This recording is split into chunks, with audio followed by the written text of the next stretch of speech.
সর্বস্তরে আমাদের একটা অহংকার, সেই অহংকারের সাথে আমি মনে করি যে কার্যকর্তাদের উপযুক্ত সম্মান দেওয়া হয়নি। তৃণমূল বিজেপির কিছু কার্যকর্তা এবং বিভিন্ন এদের ঘুষ খাইয়েছে, সেটার উপর একটা নজর রাখা উচিত ছিল।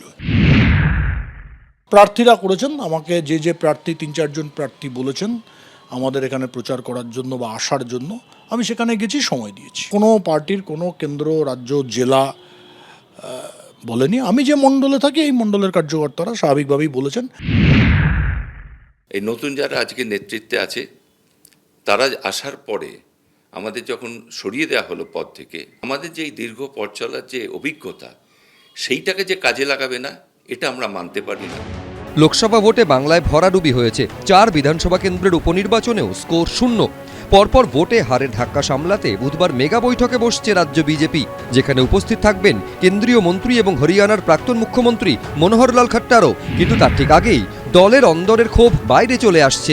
বিজেপি রাজ্য নেতৃত্বের একাংশের বিরুদ্ধে বিস্ফোরক অভিযোগ তুলছেন বিজেপি নেতারাই। মোদিজি যে সমস্ত কাজ করেছে সেই কাজগুলিকে আমরা ঠিকমতো পৌঁছে দিতে পারিনি, একথা তো সত্য।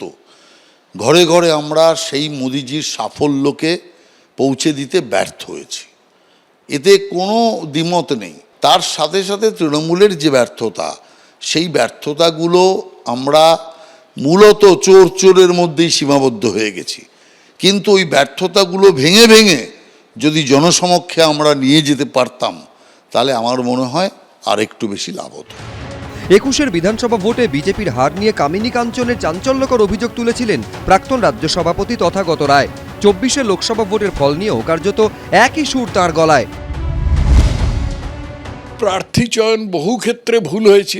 তৃণমূল বিজেপির কিছু কার্যকর্তা এবং বিভিন্ন এদের ঘুষ খাইয়েছে, সেটার উপর একটা নজর রাখা উচিত ছিল। কার্তিক মহারাজ, স্বামী প্রদীপ্তানন্দ, উনি বলেছেন বিজেপি লোকেরা ধরে নিয়েছে যে ওখানে তো বিজেপি জিতবে না, খামোকা খেটে কি হবে, বরঞ্চ পয়সাটা বাড়ি নিয়ে যাই।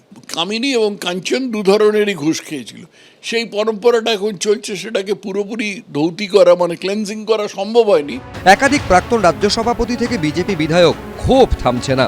নির্বাচন প্রক্রিয়া, ভোট প্রক্রিয়া চলাকালীন, কাউন্টিং চলাকালীন আমাদের দায়িত্ব দেওয়া হয়নি। শুধু আমি নয়, আমাদের 3 জন বিধায়ককে দায়িত্ব দেওয়া হয়নি।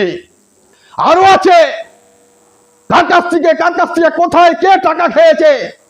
আবার এই 24 লোকসভা নির্বাচনে টাকা খেয়ে, আমি মনে করি টাকা খেয়ে তৃণমূলের সঙ্গে সেটিং করে যারা আজকে বড় বড় কথা বলছে মাথা থেকে দায় ফেলে দেওয়ার জন্যে, আজকে তারাও কিন্তু টাকা খেয়ে এটা করছে অযোগ্যতার জন্যে।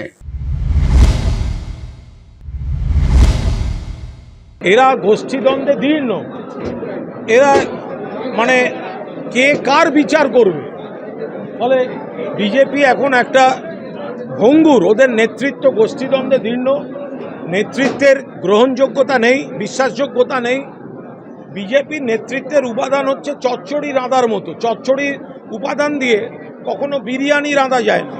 এই গোষ্ঠী বলবে ওরা ডুবিয়েছে, ওই গোষ্ঠী বলবে এরা ডুবিয়েছে। ফলে এই ধরনের বৈঠকগুলো লোক হাসার। দলের ভবিষ্যৎ পরিকল্পনা ঠিক করতে বুধবার বৈঠকে বসছে বঙ্গ বিজেপি। 2026 বিধানসভা নির্বাচনের আগে কি তৃণমূলের মোকাবিলায় প্রস্তুত হতে পারবে তারা? দীপক ঘোষ, বিটন চক্রবর্তী, এবিপি আনন্দ।